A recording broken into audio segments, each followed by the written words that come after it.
ফারজান আজকে কি রান্না করলা? কি রান্না করলাম? শবে বরাত উপলক্ষে। শবে বরাত উপলক্ষে যেদিন শবে বরাত ওদের দিন নামাজই পড়তে হবে, কারণ নামাজ না পড়ে রুটি হলো। এখন তো শবে বরাত শেষ হয়ে গেছে, নামাজ তো শেষ আমাদের। এজন্য আমি শবে বরাতের দিন নামাজের দিন পড়ছে পবিত্র দিন, এজন্য ওদিন আমি কিছু করি নেই। এজন্য আজকে শবে বরাতের পরের দিন মানে আজকে 15 তারিখ। তারপর তো পোলাও পানা খেতে মন চাই, যে ওদের একটু পোলাও করে দিলাম। ওয়াও, এখন একটু পিলা ফেলাই, এই তো পোলাও দিলাম একটু, আর দিচ্ছি হচ্ছে যে গরুর মাংস রান্না করে দিচ্ছি। ওয়াও, আর গরুর ভুঁড়ি আছে, এটা খাওয়া দাওয়ার পরে হলো রুটি বানাবো আর হালুয়া বানাবো। আর কিভাবে বানাই কি করি, বেশি কিছু করবো না, কারণ প্রতি বছর গাজরের হালুয়া করি, পেঁপের হালুয়া করি, তারপরে আপনার বুটের হালুয়া করি, সুচের হালুয়া করি। 2 বছর আমার শরীর ভালো না, আপনারা অনেকেই জানেন, আমি লাইভ করতে পারি না, তারপর পেজও সেরকম ঠিক মতন চালাই না।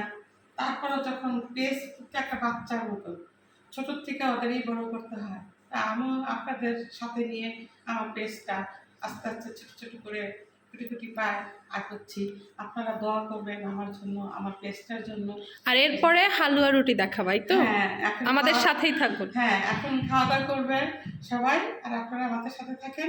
বিকালবেলা রুটি হালুয়া বানাবো, ইনশাল্লাহ দেখাবো। রাত্রে আবার এই যে হালুয়া বানাইছি, হালুয়া খেতে খেতে একদমই শেষ। এই যে ছোটো ছেলের লেগে রাখছি, তারপরে এই যে বড় ছেলের লেগে রাখছি। এই যে রুটি যদি কোথায় রাখছো, রুটিটা কোথায় রাখো? রুটি ক্যাবিনেটে আছে। তো দেখাও, আমার তো শরীর ভালো না, তারপরে করতেছি কি করবো, এবছর বেঁচে আসছি, 3 বছর ডাল তো থাকতে পারি। এই যে রুটি খাইছে আর রয়েছে, যতক্ষণ আসি ততক্ষণই খাওয়ানোর চেষ্টা করি। সবাই ভালো থাকবেন। আর ফারজানা ডেইলি লাইভটা আমি তো লাইভ করতে পারতাছি না, সবাই একটু প্লিজ প্লিজ সবাই একটু শেয়ার করবেন, কমেন্ট করবেন, একটু ফারজানা ডেইলি লাইভের পেজটা একটু খেয়াল রাখবেন আপনারা। আমার যারা আমার কাছের ভাই বোনগুলি আছেন, ছেলেমেয়েরা আছেন, সবাই একটু ভিডিওগুলি বেশি বেশি দেখবেন, বেশি বেশি কমেন্ট করবেন, যেন আমার পেজটা যেন ঠিক হয়ে যায়, ভালো হয়ে যায়, ভালোভাবে থাকে। সবাই ভালো থাকেন।